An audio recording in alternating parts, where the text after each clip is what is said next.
Etiefo yewo ho ena yehu video bi a eba bonten na video a eba bonten no na omosi Chili Jonas ena eba be didi kremofo nyina atem number 1 yes Chili Jonas eka say edien ena Prophet Muhammad oyema Muslims for in Ghana ena from the video na yehu ye no yes also eti na numukasa osi Muslim for nyina ejimi waras ye na osanso eka asembi osi yeyedede in Ghana Allahu Akbar yeyedede in Ghana. I think this were the words na yehu in that video. Na yehu sa video no honestly me enipa bia me hu insam anase me hu video I don't rush to take decisions. What I say me obi a me hu bibia me to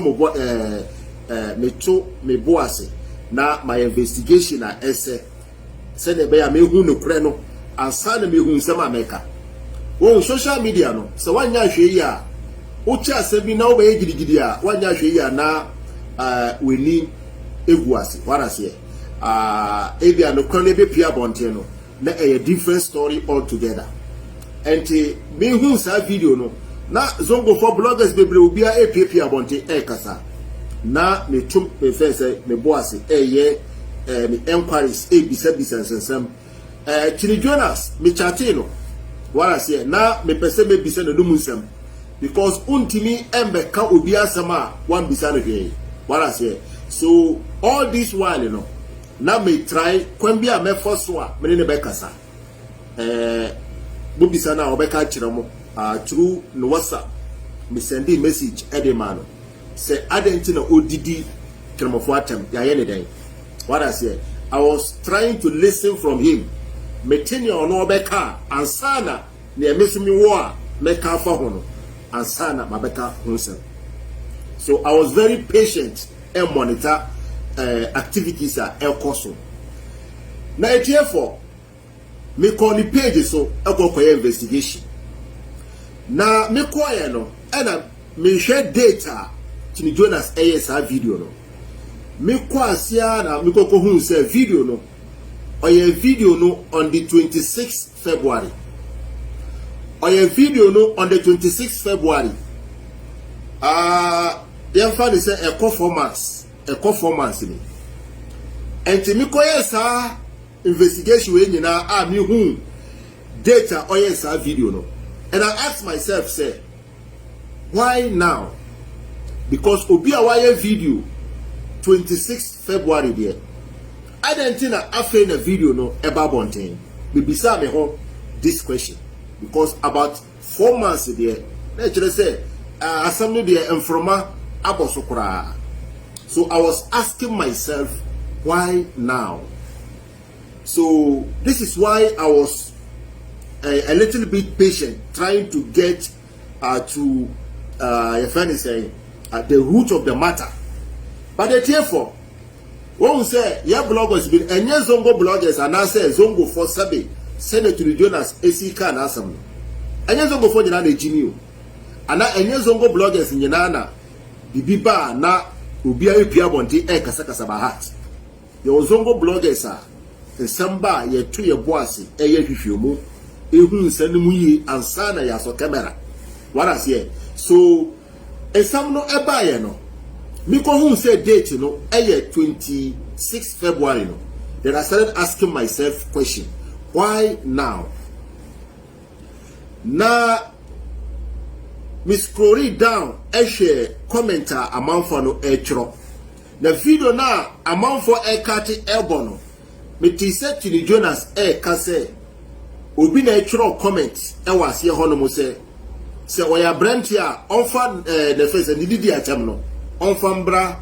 Muslims so na obehu ne ebesi na we nyina no me ko hu sa comment no ene nsama Chili Jonas kai no me ba me page we so eba be post say Chili Jonas no he was strict because amanfo bebre we didi politicians atem we didi Nana Dankwa Akufo-Addo atem Nana Akufo-Addo or supporters bebree president ayato aba nipa over 6 million eneto aba emano se wodidi na atama obenya enemies bebree wara se enu echi no odidi Asantehene otumfo ose tutu the second Tini Jonas edidi na atama Asantehene nso okuta mafo bebree so Asantefonso bebree no omo de asebufuo bi ewo omumu kakra concerning Tini Jonas ye firo hono no ase ye fere say ahemfo chiefs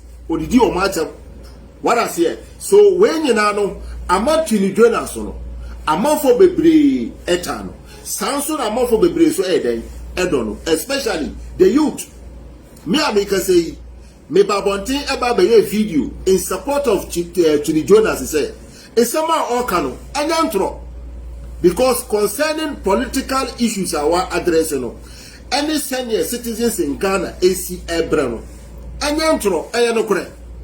Now, corruption, who's and Sama Okano, Anyantro, Ayanokre. So, Emma, you to know, irrespective of your religion, our followers in Zongo, or Sanso, our followers in Christians. Obia a person sama oka. What I say because near oka no, I say ohiti on feelings are you to know FM. Na nipe biya no okasa ema yuta onya support. So Tini Jonas na Ghana for nyina na ya hwehwe obia obenya sa voice no to represent the voice of the voiceless because osha Ghana says obia ntimi nkasa. Bulldog obia na no eka sembi ye kochi no. What I say, journalist be obiena no kasama ya tata no. Enti amagana no journalist nyina obi antimi nkasa. And top ranking figures no obi asuro so obekasa. So say onye obi a owo outside the country na otimi babontin speaking for the voiceless and now for the oppressed now automatically obenya support. So Tini Jonas support no and for say we a Muslim and now we Muslim. What I say. So this is why, in the first place, me who saw video now Tini Jonas edidi Muslim for atem no. Me bisa me who question say na add Tini Jonas onim say programs are all no. Muslims for also support na say anyebia on pay Muslims for asama na confirm Muslims for na support no so because most of the followers no they are Muslims. So sanka oba be atam no. So on pay Muslims for some poor, now can say obey followers Muslims now supporting the movement. So I was a little bit shocked. They said, I don't know who both Muslims and Christians support. Not obey to me be one. No, I can say Muslim for the religion. What I say, but me call who video now. Me who say obi and a pushino, and I obi a comment to prompt him to do that. No, as a blogger no me who say because yenina yani we did it before obi a fake account eba be didi me brother bi atem ama obedidi obi ma me atem ba echi no okohun say sa account na ebe didi na atem a fake account ba ni bako no o you see obi din e na ode be yesa me ankasa be ka say there was a time obi AUC fake account to come and attack me me so me didi sa fake account na atem. What I say? So there are some people no otimi you see fake account. Say oh yeah business say bia e share bufua. Otimi you see fake account to come and distract you. So as a blogger no, who necessarily be very smart. Who necessarily be very careful. Say oh kasa no, oh makwan emma obi emba be dey emba be distract you through the comment section. Because as a blogger bia no, sa adiwe esipe. Yeah, the comment section no are distracted. So, but Tini Jonas they no akwakwa different because okasa etia kramophone na okasa so etia your prophet. So Tini Jonas they no it is not an individual but Muslims as a group. So ni they no akwakwa different. But na me di kan kai no me hu video no me to me boas e ko hwe data or the video. Me who say date no on the 26th February no. And then bisa me who say na ada na afei and the video no eba bonten. obi and a pushing you to make that comment. Number 2, video no eche yansa na eba bonten. Onkrofo a omuhun sama tribunas eka asasem no. Adentina omanfa video na mba bonten. Until after 4 months and omoni video na eba bonten. These were the questions I me bisa me ho. What I say because yes say asam eda ho se asam eda no me enkane okokonya ne sa asam. What I say se asam eda ho a yes say no me enkane okokonya ne sa asam no a wode basabasa yo ana di atem ana di basabasa yo ebeba yani within people ana among people no sali bokono and a threat to humanity. Now bibisa me hu say na when na ekofa sa old video we e dey ba bonte and there any motive and a reason behind bringing the video now because we will be aware very smarter. It's a some say as so many abotre now we be some who questions to answer and as so many abotre e bisa questions be answer na ube pia bontin ababekasa ube hunie ode wano ebeka etiefo onkrofo and a chi video no omo chi video no from 26 February no omo di video no eto ho omo anfa video no anfa ma Muslims because Muslims for baby no ye hu sa video no but essence say obi Tini Jonas ekoko didi asante hene atem Tini Jonas ekoko didi asante hene atem no ena omoko pe zongo YouTube as a ghetto boys bi o masha somadi bi no ya rasta ena omodo omo ede ababonten to come and represent Zongo to demonstrate for asante hene sa video na mi hu ye no bi pia bonten eba be condemn yese na ade ye Zongo for no ejuma fibia eni sanfubia no yen ena efataye asante hina ye didi na atam no asante for amba bonten to come and demonstrate pepe for our multi base no and ye do mo eba bonten to come and demonstrate for asante hine and we say na adentina why Zongo people because yes so we have our chiefs and a video no make me see yes Zongo bloggers no your interest any Ye Zongo for another religion Islam no and a kasa etia ho a will come after you make in that video make me see ye so obi ko ka sem bia emfire ho a ye Muslim for emfire ho Christians for you have your own bloggers your Christian bloggers and your bloggers bia they don't believe in Christ they don't believe in Islam almost ho when you attack omo bosum ne keka ho a they will come after you. So, say Tini Jonas did Christians atama. Christian bloggers were honor on Bepia Bonte Ababekasa for Christians. We Muslims bloggers we represent our religion and our community. So on Crawford will be said and some say I don't think that Tini Jonas did Christians atem not Muslims were him. Now our question to the Christian bloggers they said, what is your use on social media? And there name on Francois on social media so as a Christian blogger no you defend your interest and your religion. So your Muslim bloggers no this obeka your religion and your community and you appear bonten ekasa. So that is the answer to Nkrofo mu bisa questions he say adentin na afei the Muslims for ADD time na Tini Jonas ADD Christians any other politicians are terminal adentin na yaye dino. We are on social media to represent our community and our religion. That is our answer to those Nkrofo na mu criticize Zongo bloggers. Now let's come back to the issue. The dating aspect of the video and the timing factor are video very, very important. I don't think a video to join us a video no in February and a video no to abonting until you call the D as Antihina tem and a video no abonting. I am Nkrofo and a Eshasiye and a omo person be you see Muslims for they try to use the ghetto youth and work it and eba bonte eba be condemn ye. So they find another way to use the Muslims to fight their battle. So mimi who say video ni old video no a amount for be eshada e the video no esie ye Emma yako didi asante hina atem ansa na omudi video na epia bonte no amami mehu se nkrofo bi ene epese omudi ebo baako ebeku anoma menu. What I say? I hope you understand the proverb. Obi nkrofo bi na ehye omudi obo baako ebeku anoma menu. What I say? Because waiting from 26 February till today ansa na omudi video no Emma Zongo for no, there is a hidden agenda. There is a hidden agenda behind the video. I don't think that time at Jonas and Baba did as a Tina Terminal.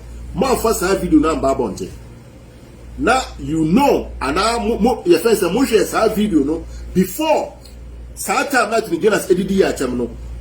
People saw the video, but they didn't bring it to the notice of Muslim bloggers until Tini Jonas EDD as a Tina terminal. Then you want to use Muslims to come and fight Tini Jonas under the cover of Islam. So me analysis ni na ehun sa picture we ni na. And me no ko fabi kasai. Me say you see this video, the timing factor. Video no esi in February 26. Amount for bia omuhu sa video we no.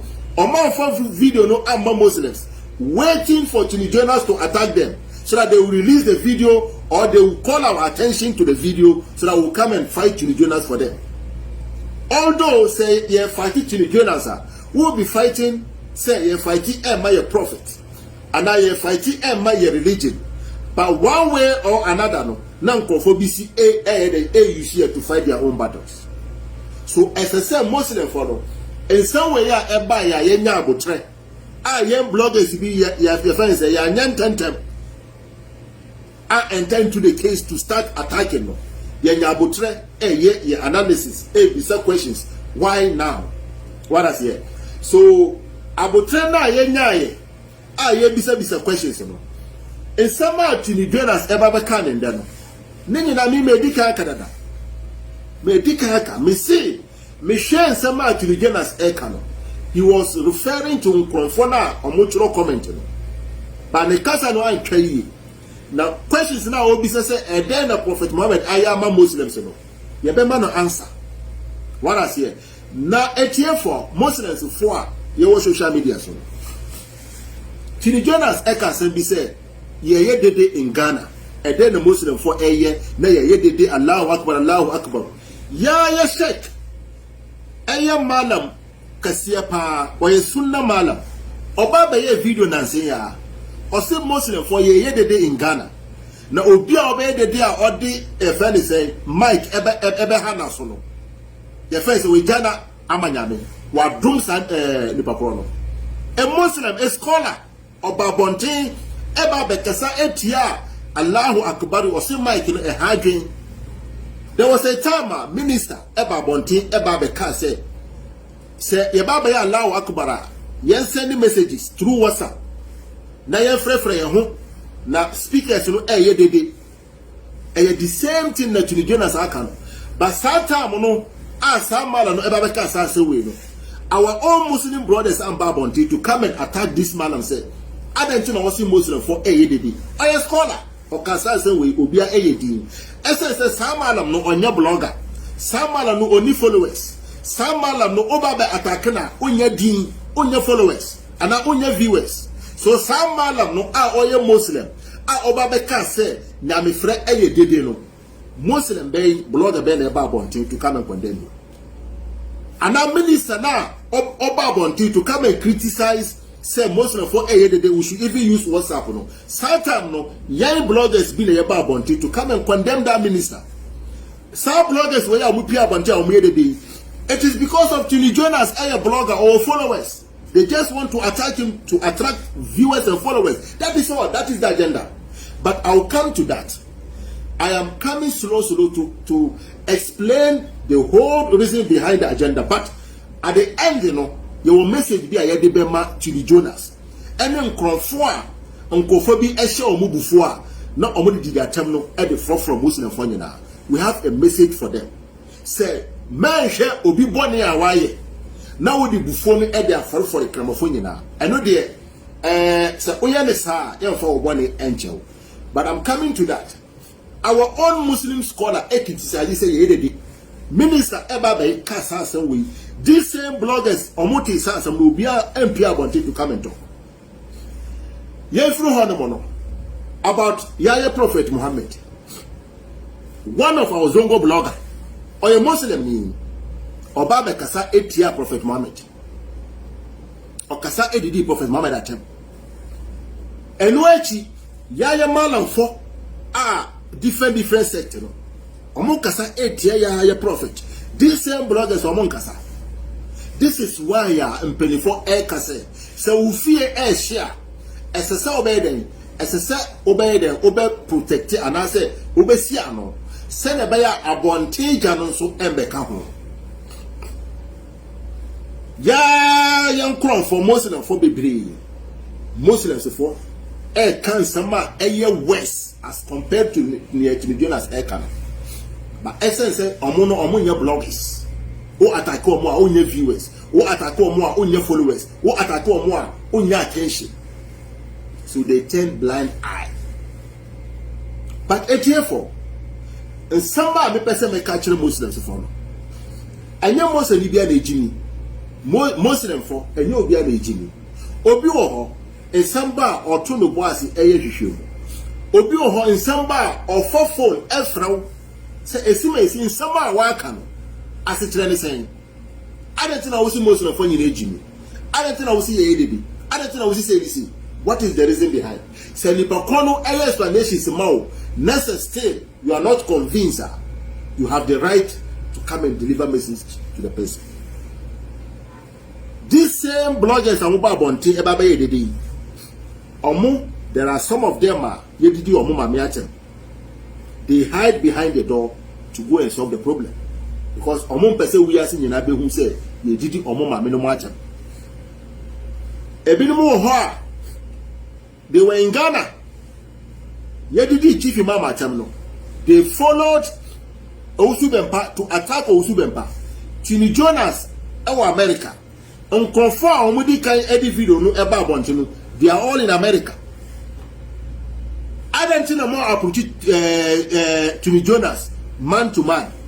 Not to attack, not to beat, not to do anything. To talk to him in a polite manner.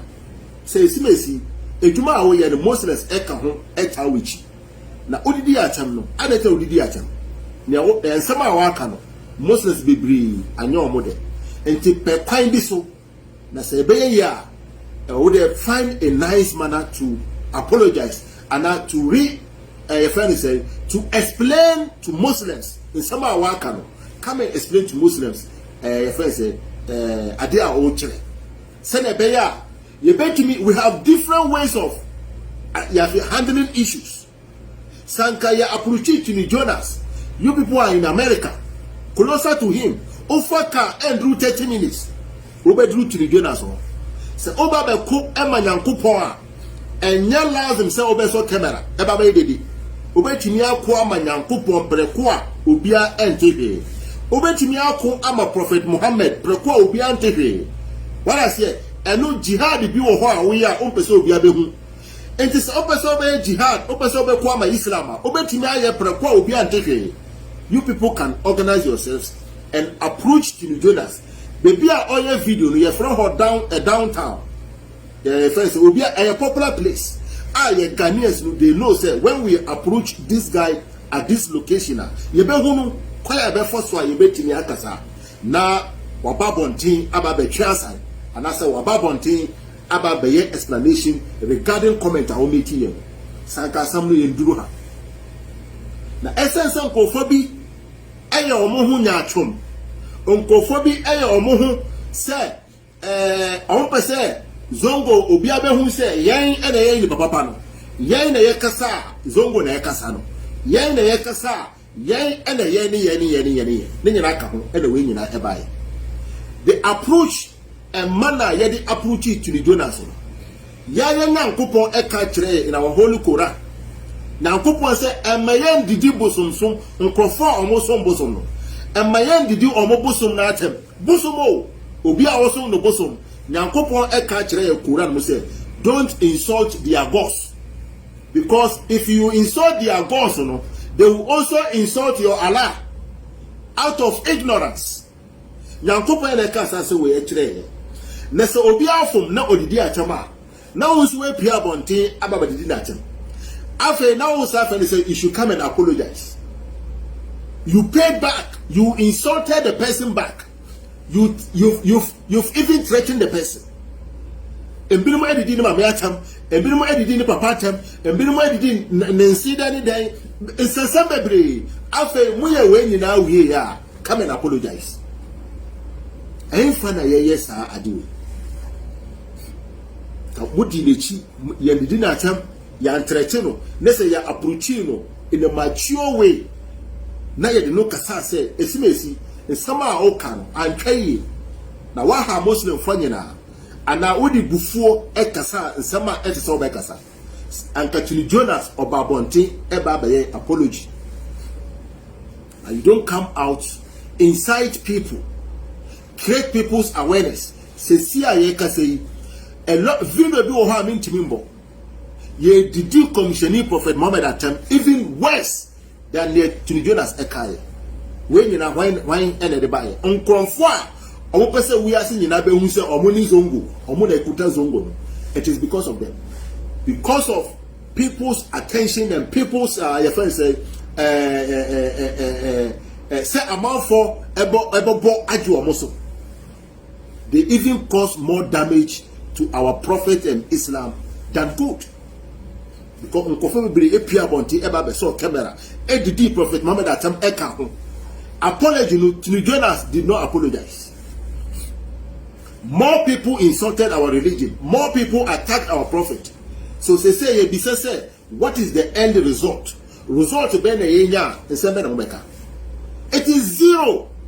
Because number one, Tini Jonas did not apologize. Say ayeka say one apologize. Number two, more people came and they did videos to attack Prophet Muhammad.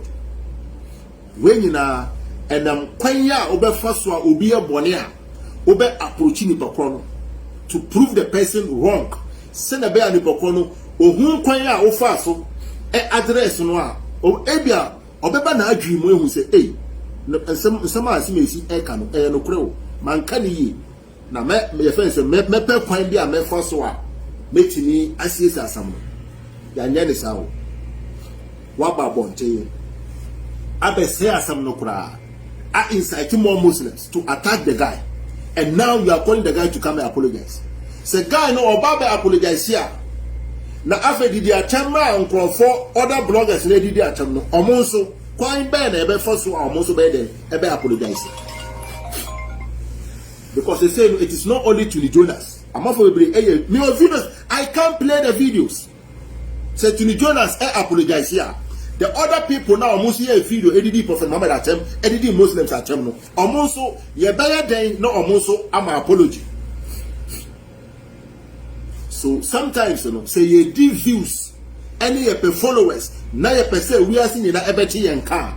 Na ye pe say obi abehun say zongo no yen ene ye kasa zongo for etie yen na zongo obi eni zongo apart from ye obi eni ho. And so ye friend say untini enko anoma untini nya he dede kwa na waba betwe more did you attempt at the prophet.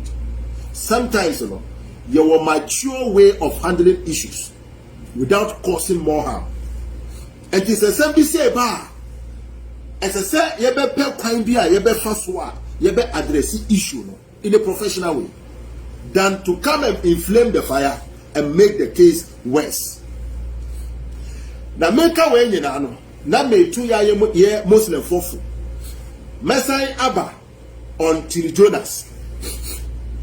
Tini Jonas on say etuma na awo ye no Muslims be support me a Muslim, I'm a blogger, a Zongo blogger. A Juma awo ye no yako organize demonstrators in Zongo to attack you. I came and did a program and defend you. I'm a Muslim. So say Abia on Crawford and a true comment to incite you to say Muslim for Jamaica was on Majini to the Jonas some way wouldn't mean arrogance and funny pa and Kobibia. So why you bonny Nesse yet to me identified because Tini Jonas one kasa o ka kire we ase nyina say part of you no a Muslim, part of your family a Muslim. If you kasa mo usaka say you yourself we a Muslim. Now say part of you a Muslim and now one kasa we say we are half Muslim. Now we say Muslim for engineer sabe what they will boost for e dey account. And now sabe what down for omoye Muslims are o say they were your classmates, you know. What do you at the account? If your own families, it is their way or moka. It is a utina say every who say, as some way, man can hear. Even say, apologize because of bloggers now, push you to apologize now. Obasha, part of your family now, also Omiya Muslims, and now, classmates, and now, friends are Omiya, and now, viewers. Any supporters are Omuye Muslims, you know. Obesha omumum, enti, no why then, no why apologize. Anka ebe kama. Osha, I didn't start from you. I blame the manner at which the formula some of the bloggers used to approach you. That is where we started free. Made the yayan crow for blame no edema. But say a sign eba usu ukasemua. Kasa na wosi wodi bufo e ka se kremofo almost e mame ataki kremofo kai omo nyina o magini sa na wo ka no oho a mistake. Coming back to polish and readdress the issue, no, it is not needed. Oh, kremofo, me followers are Muslims. Oh, me family, me bishop for are Muslims. Ah, me ka sa se we nyina e for the money na no your friend is a slip of tongue.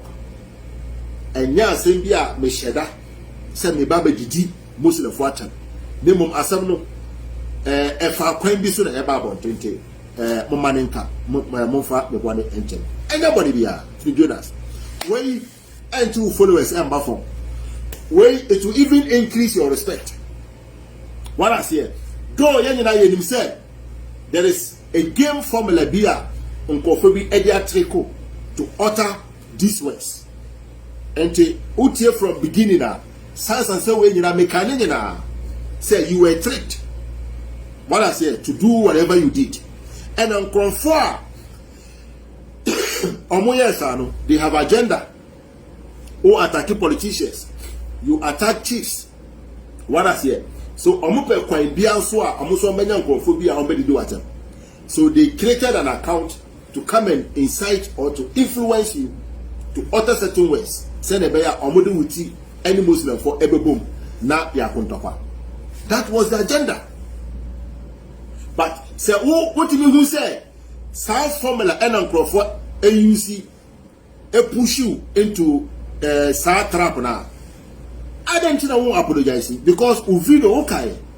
Also uncroft be na create a fake account. And now uncroft be na eba say on mo echro. And ema o ka sa asem no.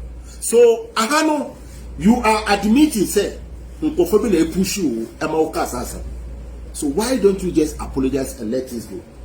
But therefore, we have several ways of rendering apology. Obabonti eba baye titire mu kakra. Na explanations now on my end. Or see he wasn't referring to all the Muslims. They all can. Nkrofo na omotro comment no. Nkrofo amoba the program ase a omodi Muslim for din etro comment no. He was referring to them. This was what Tini Jonas was trying to change the whole narration.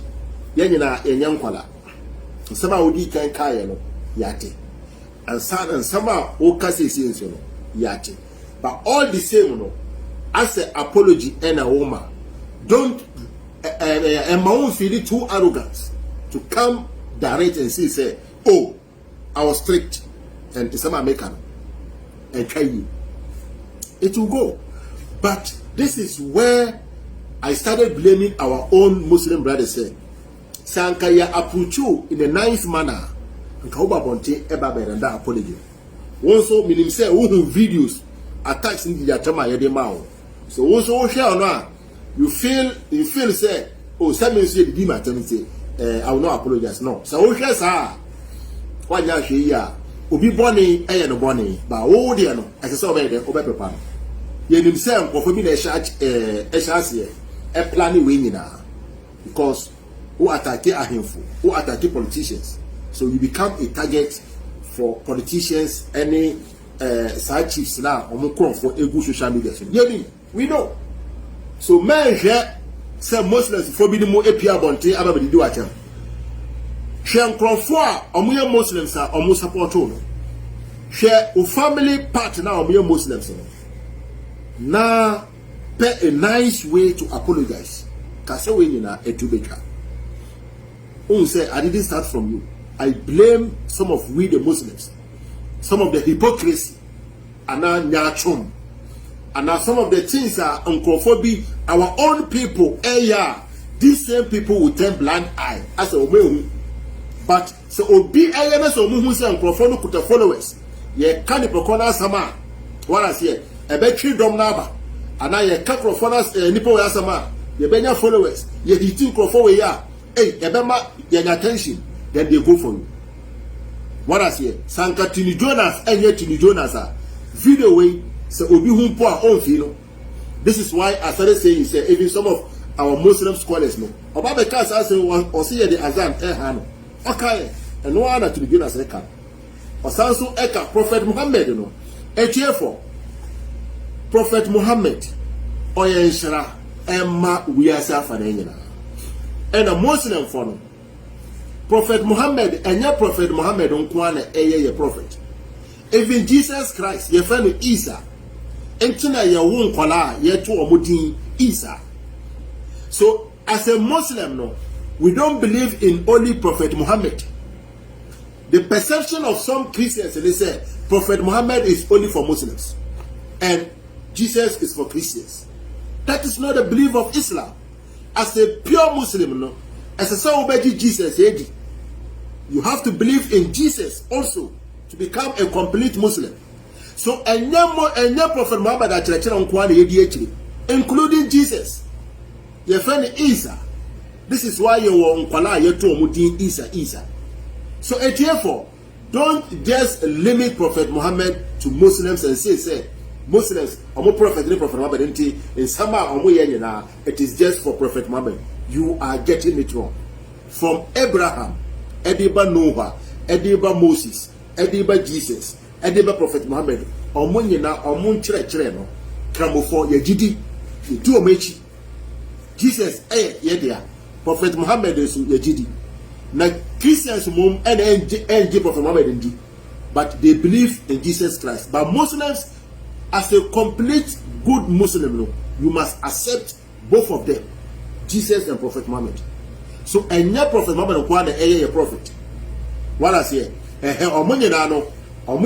your professor, ye emulate, and I say, ye do omechi, intellectual, or modiabano, ye DH. Now, we are on Tikramo Seno, and the only meeting Islam to Prophet Muhammad. What I say, so, sir, explanations way, and say, my Christians for no much as here. Don't just limit Islam to Prophet Muhammad. Though or no any a prophet, but on one kasa ekatre say Jesus or your papa, sama odi kan ebe kayen obetwaso. So Jesus, we believe in him. For so this is explanation kakra. As I say, ebe educate Tini Jonas and Nkrophobia more this kind of perception say Muslims are limited to Prophet Muhammad. That is not the real Islamic religion. Muslim for yes. And no actually, Tini Jonas ebisa question be. Or say and then a Prophet Muhammad I am a Muslim for. You see, sometimes obi enim hwe na okasa and say ye benya abotre na ya man answers. Osha Muslims bibli Tini Jonas oba bontia o kasa about unemployment, o kasa about corruption, o kasa about enimobonia ekoso in Ghana. Ye youth bibli aba Saudi Arabia aba ba karatu. Sesia me no kase they are professors through Islam, through Prophet Muhammad no. Omunim Quran, omunim Hadith, they are now teaching omuji salary. So Prophet Muhammad are creating jobs in Ghana. It is through Prophet Muhammad. Religion or the Abba. Quran na enam no so ebaye, hadith any Islamic knowledge na aban enam so ama youth bebre a omo Ghana no, they are professors a omo trade edge salary. One away video eka say youth any employment, youth any ejuma. Prophet Muhammad nte amafo bebre youth bebre ejuma o Ghana omo ji eketua, omo ji salary. This is Islam. Through Islam, Iran for ever be see Iran clinic. There were 34 ever be see very lavish school. For Masalachi Ekahun, any your friend say very modern facility. When it is through Islam. Whereas here, there was schools Tia Ahmadiyya, any infrastructure Bibra in Ghana. It is through Islam. So Islam one punto in Ghana. Islam of Francophobia employment in Ghana. Whereas here, and above all, no, Chief Imam is Chief Imam today because of Prophet Muhammad, because of Islam. Peace are also in Ghana.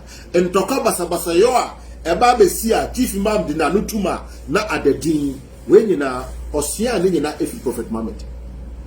We can go on and give you 1, 2, 3, 4, 5 up to uncountable benefits through Prophet Muhammad and Islam, Ghana for Enya in Ghana. Ebia wona wonim, ana ebia wo understanding no and the end go on. Ana sabe why no be obe church the benefit Islam edia breakthrough for bebre in Ghana. But se otina si din na hu kakra we amaka chero no. Obetia say Islam is really doing a lot in Ghana or for Ghanaians. This a wonim and the sabe in sambi wo ho oba be kasa asesa obeto oboase asesa obeye den obeto oboase na dwene nsama oba be kano asa na we bie wano aka. And the Prophet Muhammad there, aside say what kire ye friend say religion wa ma entity apa I say Muslims for bebre sankanya Islam any preaching Prophet Muhammad preaching aye preaching in zongos ayama nyamisro aba youth no mo a aka bibia Ghana edan anka se sebre mpo ne ekoso in Ghana no anka enye ba youth bebre no eye sa Islamic scholars they try their best to put God fearing any nyamisro any entity and this youth are some of the activities ever form. So Islam is really doing a lot in Ghana. But say unya Muslim so I don't blame you in that aspect. As I say unya Muslim ni and unshada enim mfaswa Prophet Muhammad and Islam ediabre Ghana. We can go on uncountable benefits of Prophet Muhammad and through Islam Ghana for Enya. What I say, so say ebia wo nim mfaso Prophet Muhammad and Islam e dey abre Muslims for yenim pa yeni yo youth be bra omo ba Saudi Arabia e ba ba school be bra e adwuma be bra etu kwan be bra e America through Islamic teachings leading prayers. And Islam has really offered employment to the youth. If you don't know, I'm telling you today. So HF4, so obi ebisa sam na onima yen lectures ani bakon. Say question now obisa na wona wonim. This is just few. We can give you more and more than to come and put camera on you and say we jini o ma mi say we say yebe kun ye nyawa yebe say o ka we nyina na wasa abeso camera come and apologize. So wona wa ye obi bone ana wa ka say tie obi oba e na oba be di sa na pekọ na atem woni ni pekọ na atem na ansa na wo fe ni say omba be pa chawa e be yi so be ka che pekọ say won so ko di matter. This is why I think he said who video no video we AC 26 February nkrofo a omudi video we e kire omo no sanka omunya abotre e ko hwe video no data AC na they could have used another way to approach to the Jonas. What I say to educate him and also to explain things regarding sa content in some all can anka damage no endru baby a edru. But essence say amount for bebre no bebre they have their own agenda. And let me tell you something. Onchrophobia ensem bi wo ho na omakofa. Most of the guys, me, I don't collect money from people on social media. I don't beg for money to do something or blah blah. I don't collect donations. Most of the people, they just almost some are very sensitive, without thinking about the consequence. But only say when you buy a battery dom naba, we are then they just put themselves in to come and use the case and cause a lot of damage. Oh yes, what now it's less car. Hey, manya by dear, and me yes, me here's the car for say. So some people in Zambia, a battery dom, a battery crowd abano, over first for SLS. On dream and quite say, and somewhere I made a bano. A day implication, a day and a bit me happen. Until I make us say, Edidia Tama, on conform with APA by a video, Eddie Prophet Mohammed at Atamo.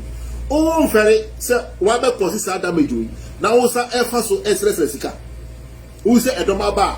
Why by saying wow religion? Why by causing more damage to your prophet? Why by causing more damage to your own religion?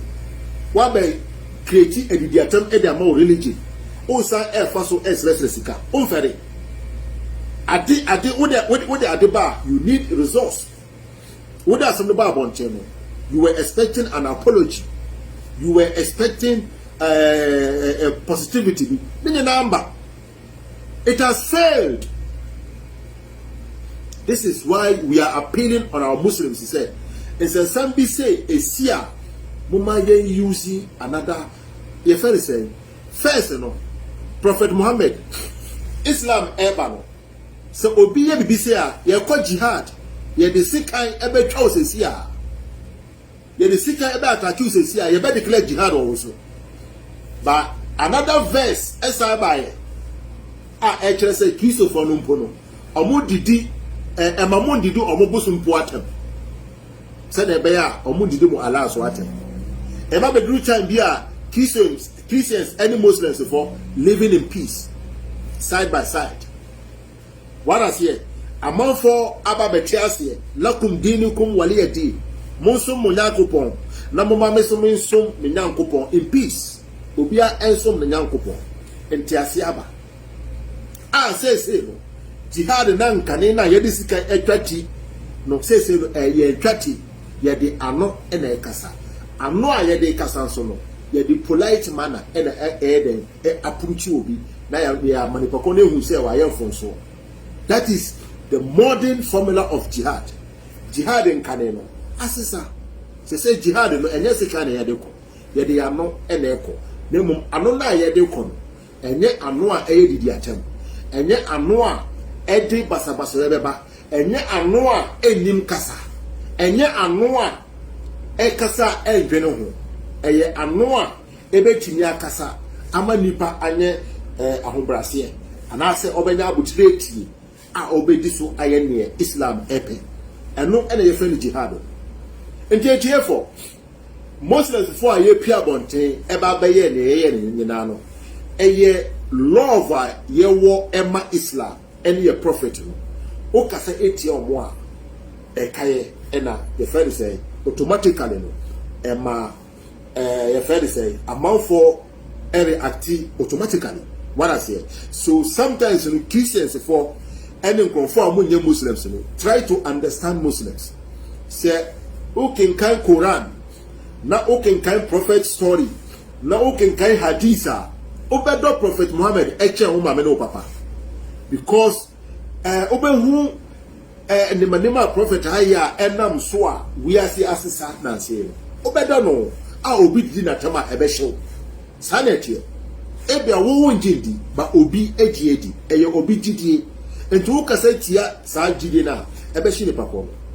So sometimes we try to understand the emotion behind some Muslims bia muka sensendi say almost omore akisa. It is out of love and passion amafo bibire ewo ema Islam and our prophet. So also ya hweye na obekasa wan kasa ankrosi anase wan kasa ankrosi anko over the bar e ba ne sana wana obesate ntokwa no so Muslims for apia na see Muslims for violent Muslim for your peace Muslim for your say but obedi akira akohwa na obi na started ntokwa we ya yekon nkofo bi na planning we na ehye no Chini Jonas na edwuma na nkofo bi trape no and fall into that trap to do whatever he did and near amount for epeno esi to distract people's attention. This is where I blame Chini Jonas. Say and guys say obey me focus fighter or fighting no Muslims for support no Christians for support no. So you should be mindful because as nipa won India o kasa ama man for 80 years no as I say obeti as your cause and effect obe bisa who say asa we ya make no effect and results we na make. If you attack Nana Dankwa Akufo-Addo it's because omo corruption who did the minister bi atema it is because you and your family are paying taxes to them. Said the bear on bear quiney or Modisicano Emma or more families. So, what did your Muhammad Tema? It could be said tax that you care mano. Or home quine and answer what to about Edia Mano. I will hear some positivity and development be a free chain. So, when now, who are quite so bad, you also exploded anger to express yourself. And to over the cassette, Tobia, as a so baby sound, Nipana make or attack no, and then a many free. Prophet Muhammad read that about and for Jumamba and for employment in back. It will even spoil your movement. What I say, benefit to be any. So why don't you ask yourself questions? Say, oh, attack politicians are and the results beba. Ebema Oma says Oma Setena. And they send your musi air or more policies. The youth are rising. I don't know our positive impact. Though we don't support the attempt. But the people it has meaning. But attacking Prophet Muhammad, what will you get? What attacking Prophet Muhammad? Ebe create jobs ana, ebe create employment ana, ebe create there. I find him back. I have the attended by Sabasoya Baba. Nature say wow kasano. You are even deviating from your own course. What I say. So Chini Jonas no, as a say obey remain focus. Send a bear oh man for and distracted. What I say will be oh so who says some are all canon. Onya doma so person best polity between you and your followers for the inquire of faso. Who are Okasano and it's so bear shey. Send a bear you don't fall into those traps. So when it comes to religion, when it comes to what is it called? People's beliefs, you know. Say open umpuntua, you don't attack those friends in the manemo. But say minimu corruption, bokro no say no obo pastors no. No correct. Obi tina ho or say the passport and Pabua passport piaba. Obi the junso and ade efrafra e ma for say omonom ensa omo ho yare. Onu mom yare a na wadwana ko hospital. When ukasa fa ho religious aspect it makes sense. Malam bi ya man for daraga, ya man for 419. Sisi amon for you do musica. Na onya sa ni pekonu picture, onya sa ni pekonu dia. You come and address the person as an individual Muslim, but not Muslim as a body. We so by then, ubanya hweyi. Se ne beya o kasano. Na umfa nipa ba ko bone enko for amanfo nyina. Ana menfa nipa ba ko comment ebufuo na ebe hye wo na wo dia ko for o nyina. Na tiefo Chini Jonas Ababontin na esesa me emotion na me de be video no.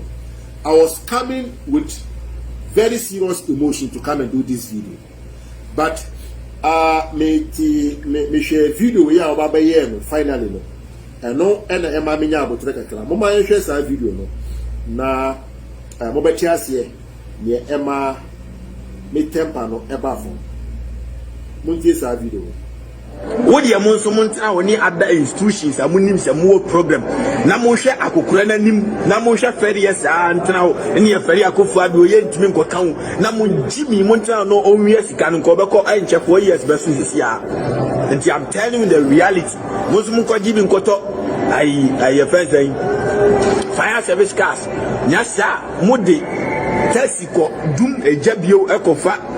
I koko afidie bo machi di kodum jabio na me so mumua obi abeji bi ahua obi abeti bi memfa ho ni ujimi obeje ode. I'm telling you the reality. I just say somebody's job and say ade bi be hwia gu fom bia no apranya me nya hwi okrom ha. It's somebody's job. Na me catch you say system ni ye adwuma wo ya system ni ye adwuma forever and ever.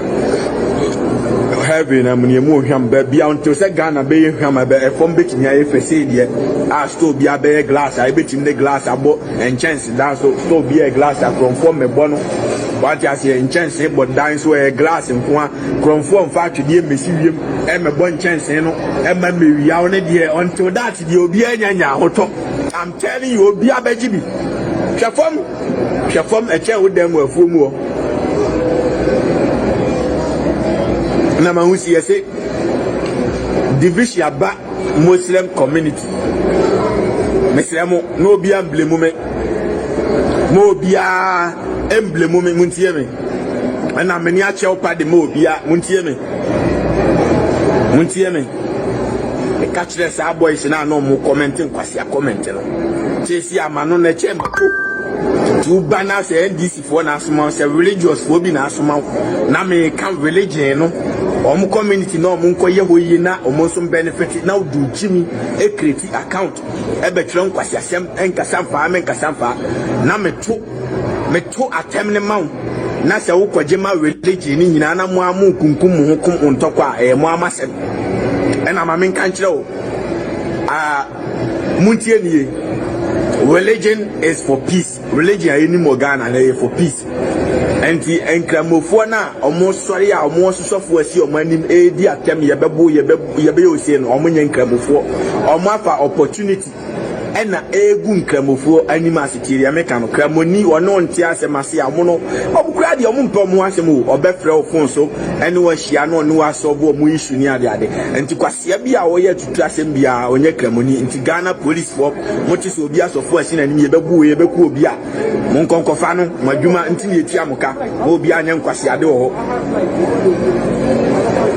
na me ga jem dey eni ye wo de ben ho a ya no akasa bebie system o bibi ko bibi ni o he o de ade onse mu ato nti me de ben ho a that's be na nkasa na dwi mu no nim se pese me de ade no tum na no abie fa tum free ena se mi kura bottle a eno ansem de awura ha system ni ye adwuma forever bibi ni how ti wana se o kwama book a niko no ko twere Bible ne bro niko bie o ye adwuma bisa Ghana ni bi oti krum ha bia obi e kwa adwuma COVID-19 by one country ai ne president si ye mie authority said you know usu bempa ne baduko bi mu jime no ene ai omom keka ho no omo say mun kan ye nuanu mu dam mun kan mu fie tie ya meka ne yo na ye nko hospital na ye nko ye COVID-19 vaccine mra tie ya meka na se bibini ko school na broni ko school na se bibini ntime nya vaccine ade se broni ye bi na ode abre na mana wa e wo se wo say black man is sick until for the benefit of doubt mami explaining enkramofo no ebia na obi nya adaje nkohe video because I check some months ago. Let me help them because me and you at the end of the day in Ghana for what you say until understand the buy and you solve it there. I am quasi a phobium. I know what they enkramodin a create account. The American you. Anna omo babe good page in so. Anna omo ye when na one kasa amfa zongo for one kasa amfa nkramofo ho ti the American you. Menso me ekramoni me na ekram me ofa no nyina nkramofo ofa Yusufu ne ai Haruna mu nyina nkramofo me ofa ntime Ghana kram ni ba bia mfidi. Okay, yanto aso amana wa I was say who say black man is sick until we for the benefit of doubt mami explaining enkramofo no ebia na obi nya daje nkohwe video because I check a some months ago. Let me help them because me and omo ye den at the end of the day in Ghana for what you say until understand by ya na ye be solve ya de eye nkwasiafo bi on and omo de enkramodin akreti account ti de American ye o ana omo ba begu page ne so ana omo ye when na one kasa amfa zongo fo ho one kasa amfa nkramofo ho ti de American ye o me so me ye kramoni me na na ye kram me ofa no nyina nkramofo ofa yisifu ne ai haru na mu nyina nkramofo me ofa ntime Ghana kram ni ba bia me fidie me ma se me Ghana ni timabusi amfo bi so me so anu nyina Pentecost mo de elder mu nyina wo elder me of me chese me so me papa no side ne nkram ai asori Roman fo ne ade so Pentecost me so amu nyina so omkosi prison man ko blast yo ti de American me no obia wo ya wo je mistake me blast yo glass nko ti omuna me ye omo ye nkwase ade na me se mu chimi kramofo na muguo ni nyina mu nyina magimi ti de American no omo kramofo na mugu comment na se jimi no omo na me refer to omo ti me masem na ya American code ti wo na eso be video na di code ni ye nya setem bia obeye pro obenya free problem amount no awani maguas because no amount of lies can defeat single truth me sin kramofo ni nyina jimi fo nko a de na Mohammed ayama mo Ghana ho ama begu me comment na sia mo tran kwasi comment a wo nuanom ebre ewo Islamic community omunya kamafo me come on me come me nuan mam ni omu wie school na ya mamu rem fi say me wie school Ghana me go school ho intimisia religious and moral education intimisia Islam and amisia Christianity e school mo aside say na come select no enti let me explain to you enti ayen kwasiafo na no ma create fake account DDA no and am to wo mo de money omo na mako copy ho no be 1 minute bi akwaji amankramofo nyina se kramofo owiase nyina Jonas se omagimi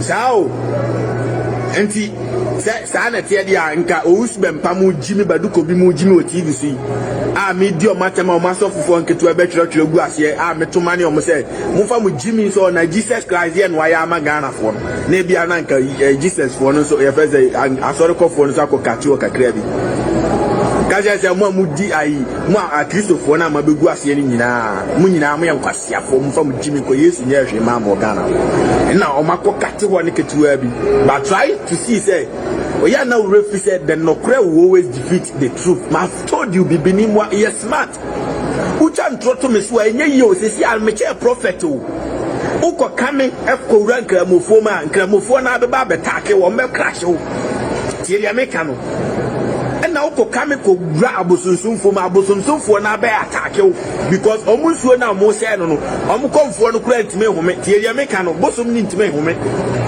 na uko kame crash a Christopher no ma omunso be attack o tie ya mekano entubo se uno ko ya na fe obegusum na ni mase nyanto boase na pay attention na tie because my religion emfa hemre Ghana fo na maba betake religion ayakofo ade ne ba omia ne be eja jini no mo ye kuro ni ye eja sika wia na bibia be ye wo Ghana o but as long as I okoshe betakaristi TV so say we sika dro abet na Facebook ne de a wo say nkramofo ni din ni de ba be du atam say we fake malam ti American as long as I TV so say wo ma I oton handkerchief oton abai phone kun de me ba be blast o ti American yi as long as I wear comfort na abet TV so say me masika gare ne de me ba be blast o ti American yi you have to understand the angle am say heat no enye unstoppable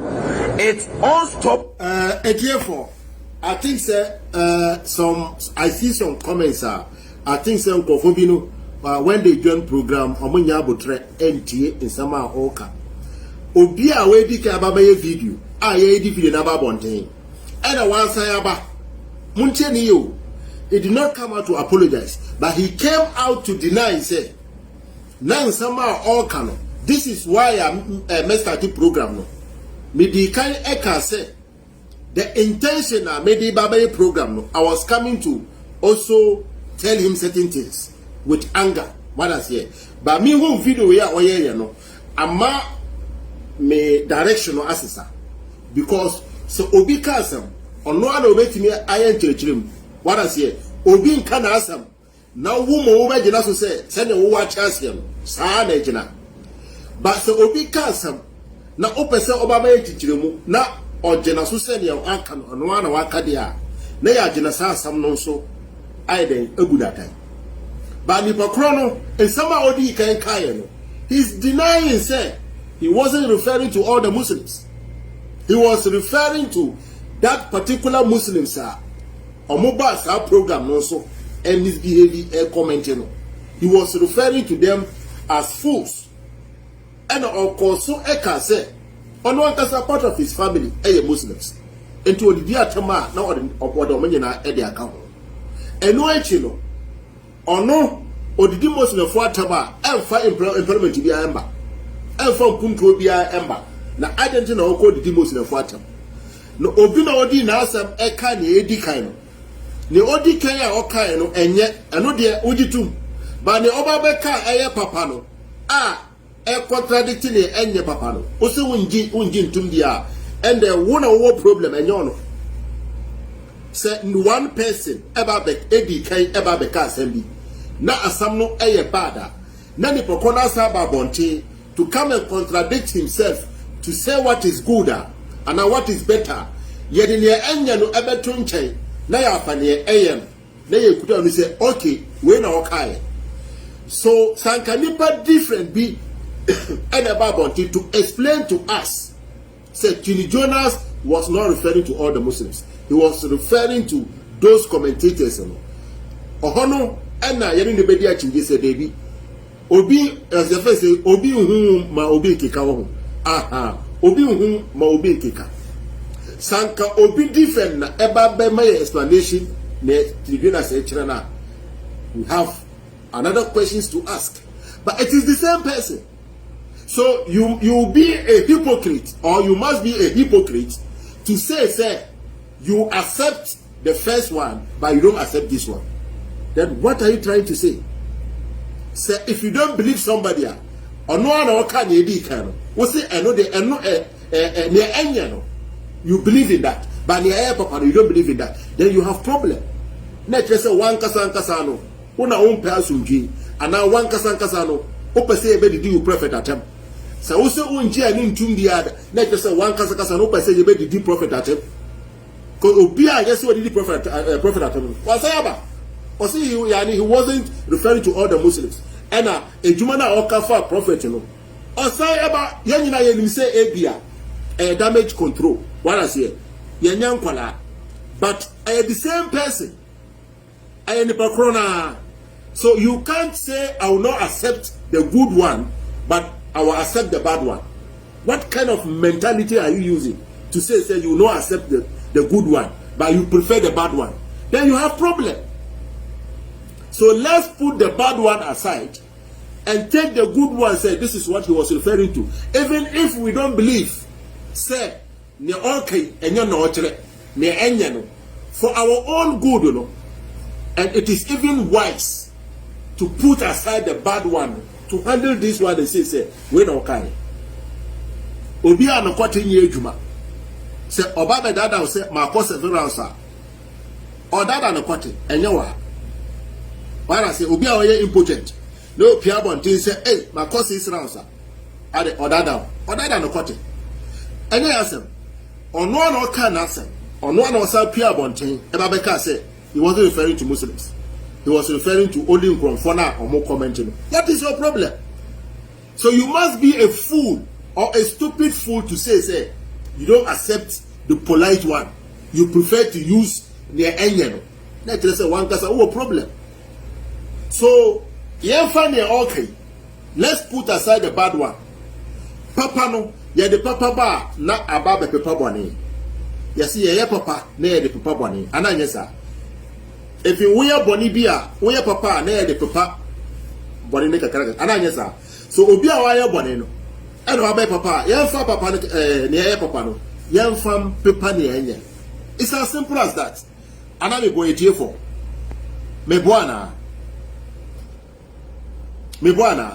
so obi a obeba bontin say ena na tunigena sababa kai die ye nje onu ntum anya sa na o kire say Prophet Muhammad o ye say ni say o kire say Islam ya bani and Islam ni say open ye nye no open ye nye no ana wajini se odada ye mpo a ye fa we na ye papa no nipa ko na e ka na asa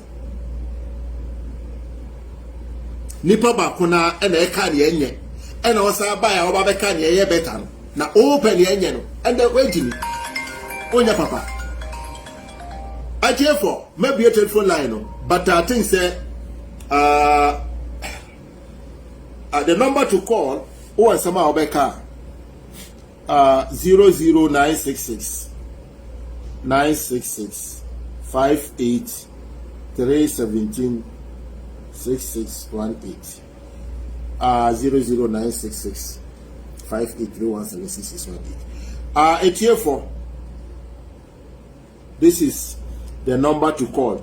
There is argument me who my friend Miji Masule na Abraham bin Moshe asama Abraham bin Moshe ekaye no sanka Abraham eba bonte eba besisa na Noah anka yam pushi Abraham to that degree owusu mempa oba beka asem etia chief ma enye prophet oba eba beka say yam tiase ya o kire no ama odi na ntwe ebae ema chief imam edi ye abenkwan oba ya oba besisa na no edi na ntwe bae no ne oba beka o chief imam fie no ye fa eno eja na odi ke kae nti se nipa ba ko ka asama enye na osan baba beka eba beka papa ye de body no etu nchen ne ye de papa na da yejuma the same person.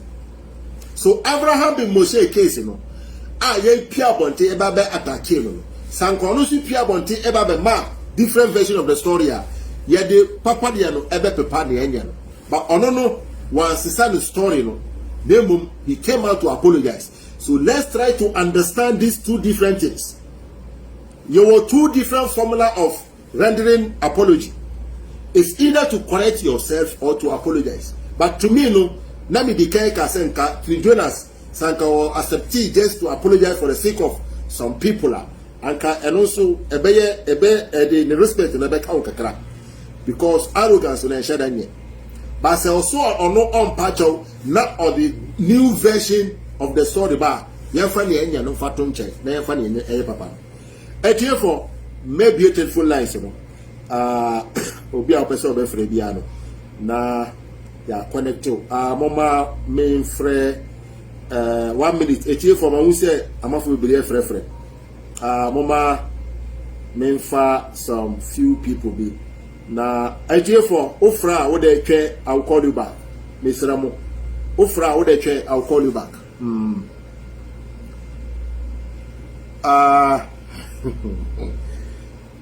okay salam alaikum yeah Harrison Gonja I say Bibi abako okay yeah you Mitia no for more platform so obuti elokra yeka into elokra so dia ya fuso bi ase ura ebeti ukre obuti elokra so ya fuso to say for elokra no dey e fa to be ya da ka pepe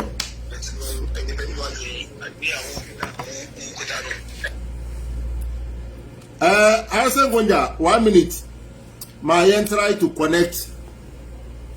Hello Harrison. Hello Uniba Ejini Makuni the CEO of Hinebe Media kane no sebe mane mabusuafo ne madofo e wo Ghana aje 74 bi so ana me kosi kakrabia na makwa kodi line so sese de tap send the aba amesika mane am de ko Ghana no ayemra ama me pa sese am wo Europe yi se mpese me send this ka commando for Ghana eno an se mafa me bua phone yi ma download tap send app no me telephone so de me hia ni onipa kra me send this ka na command no ni mobile money account sense bank na mpese me de fa eno an ne bank account pe sima kakra bi na ne nsa kan sika no yi na de fast na de mo hene ba magia atum kra ne se Europe ha na wo a ubetimi asend sika ko Ghana afana ba bia akoma abusuafo afei untua commission bia wo obo sika ho ba ma wo hene ba ne mabusua de tap send ya na de send sika ko Ghana abribia onua sa wonso pese wo de tap send ne bi send this can all download application dia shane nso say edru bia bi obebusa say promo code eno ane say odi medin ahye ho ohene ba keke no obema £5 ana €5 aka sika ho ode che kwa menuanom Ghana fo am wo Europe samo send sika akoma ma de hye wo Ghana afana ba bia eno ane tap send papa no